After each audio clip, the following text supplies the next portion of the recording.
President von Braun, and Baumann, dear Cardinal Tuxon. It is a great privilege to be here, and I would like to especially thank the organizer, Professor Ulrich Ringborg, Professor Julio Celis, and Anton Berns for giving the opportunity to talk to you today.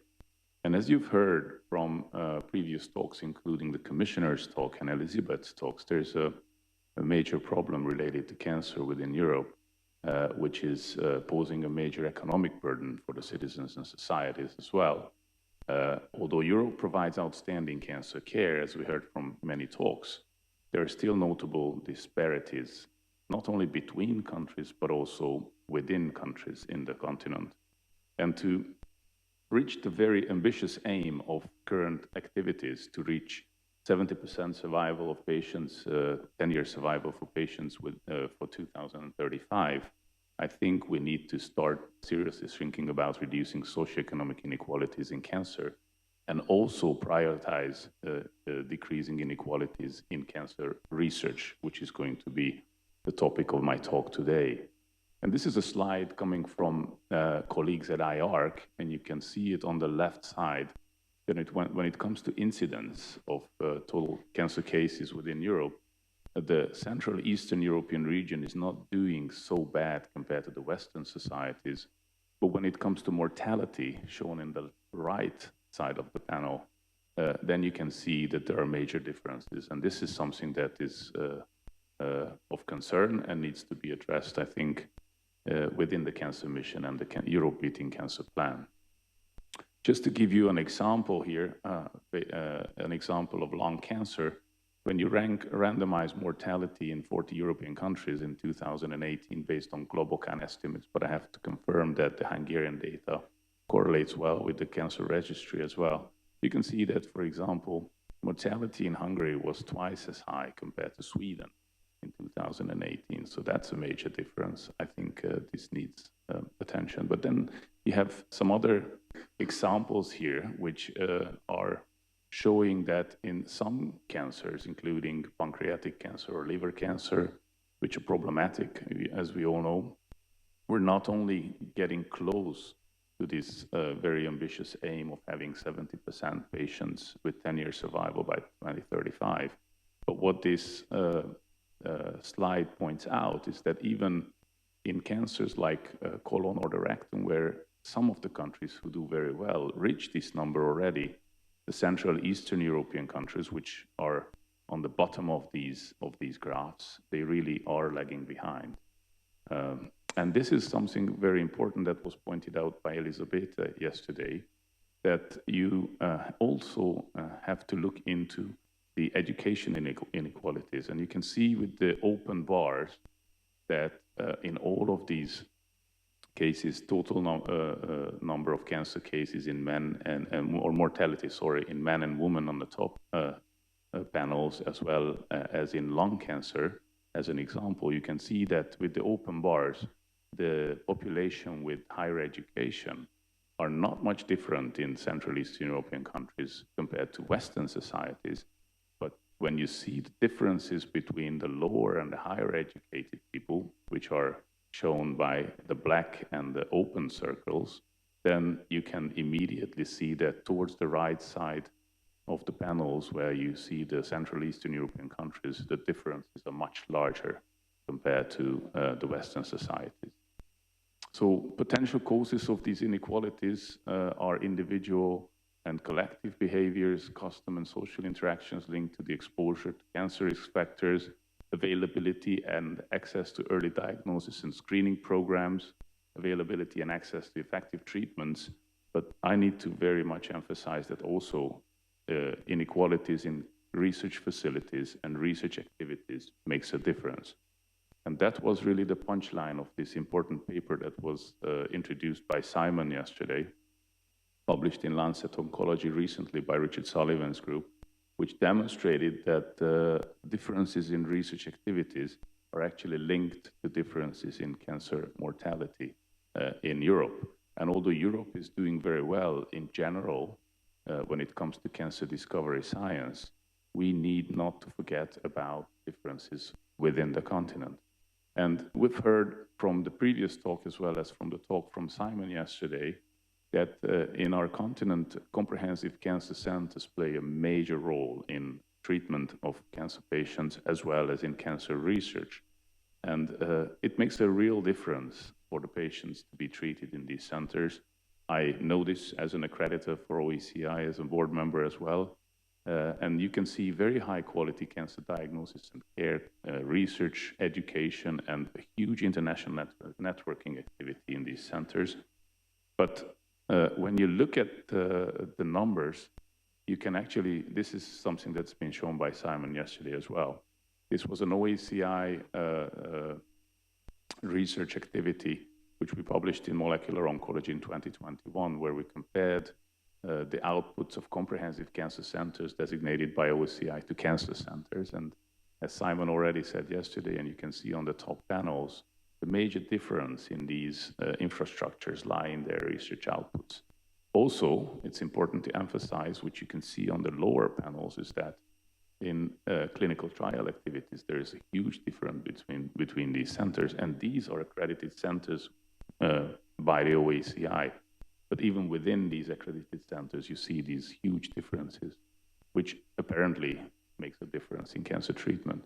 But when you look at the map here, which is the map showing the OECI cancer centers throughout Europe, you can see that in the Western societies, you have a large number of these accredited cancer centers, but very few you can spot in the Central Eastern European region. In fact, the only comprehensive cancer center in Central Eastern Europe is the cancer center where I come from in Hungary. And there are only a few who could make it to the cancer center level for the OECI accreditation. So I think there's an urgent need for bringing other centers from all these countries into this continuum, but that has been discussed yesterday by others. So in relation to the research output of different EU member states, it's not surprising to see this major gap. After all, I said in the lower green rectangles, you can see the EU 13 countries, which are member states who joined the EU in 2004 and after, representing the Central Eastern European region. And in the top with the red bars, you can see cancer or research output from the EU 15. You can see that there's a huge difference, not only in the number of papers and publications, but also in the advancement of the research output throughout the years as well. So there is an urgent need to do something about this. And this is something I would like to talk to you today. A few presentations back, I've been introducing to you the concept of the Central Eastern European Academy of Oncology, which was mentioned by Ulrich yesterday. So I decided not to talk about that today, but to promote the Uncan EU initiative a little bit, which is going to be introduced to you in lengthy detail by Eric Solari later in this session. And today I will only focus on work package 6, which is dedicated to inequalities in cancer research. And this work package is led by René Medema and myself. So the objective of the work package is to identify mechanisms that may boost cancer research and innovation potential in lower income regions across Europe, while promoting technology transfer and interactions with private companies. That's the overall aim, very ambitious. We have 6 tasks. In the first task, we try to benchmark existing research infrastructures throughout the continent, and we will try to utilize the data that we already have in OECI that comes from the accreditation and designation program, and we try to collect a little bit more data to tailor it towards the Uncan objectives. And we also try to outreach to the countries which are not present in the OECI accreditation and designation scheme. And we also reached out to Richard Sullivan, and we're collecting some data on research output within the whole European continent, and then specifically focusing on the Central Eastern European region. This subtask of task 1 will be the punchline of the whole work package, and this is going to develop mechanisms and policies that boost the research and innovation potential of less developed regions and ensure equity in access to knowledge and research without compromising the excellence of programs supported by UNC. And I think that's important to press, that we want to do this outreach and we want to address this very serious issue by not compromising the quality of research. And that is a very important point that I need to press as a Central Eastern European scientist. So the second task is an important aspect which has been announced in the previous Vatican conference by Lex, and that's the twinning activity. And this has been also discussed before after many discussions, in many discussions and many talks. We believe this is a very important mechanism to boost cancer research within the Central Eastern European region. This task is led by the DKFZ. And what we're trying to do here is we're trying to map currently existing twinning activities, and there are 3 of them. You've heard from Lex that there's a very successful activity between Gustav Roussy and Warsaw. Also, Michael alluded into the success of the DKFZ with Athens. And I'm happy to say that we already have an official and very successful program with the Karolinska and NIO in Hungary. We even have a lab established for one of the Karolinska professors at the Hungarian center. So the collaboration is fantastic. And what we want to do in this task, we want to learn a little bit more about these activities, see how they perform, and provide best practices examples for other centers, and potentially match centers that can undergo these activity in the future. And the next task is a very important one. This is dedicated to technology transfer, and this is led by René and Amber Lee at OnCode Institute. I think this is one of the issues that is the most burning in my region. As has been shown by Michael, even in Germany, you have sometimes problems with technology transfer and translational cancer research. You can imagine that this is a major issue in the Central Eastern European region. I think this is one of the areas where we lag very much behind the Western societies. Even in my center, which is the only comprehensive cancer center, which just recently had a new initiative, a governmental initiative, where we got major funding to promote more collaboration between basic and clinical science in the translation. And I have the privilege to drive this program. It's called the National Tumor Biology Laboratory Program. And so this is potentially going to lead the way to more translational and more technology transfer related research activities. But we have a lot to learn from centers who do this at high level. And the last task is led by IARC. This is also an important task. This task is going to provide a map. It is going to map cancer specificities across Europe and potentially try to link morbidity data to research output data. This is an exercise that had been started by Richard Sullivan. So this task will work hand in hand with the first task, where the research output is going to be mapped, and we're trying to, at the end, use the results from this analysis to detect specific needs that may justify dedicated cancer research programs at the European level.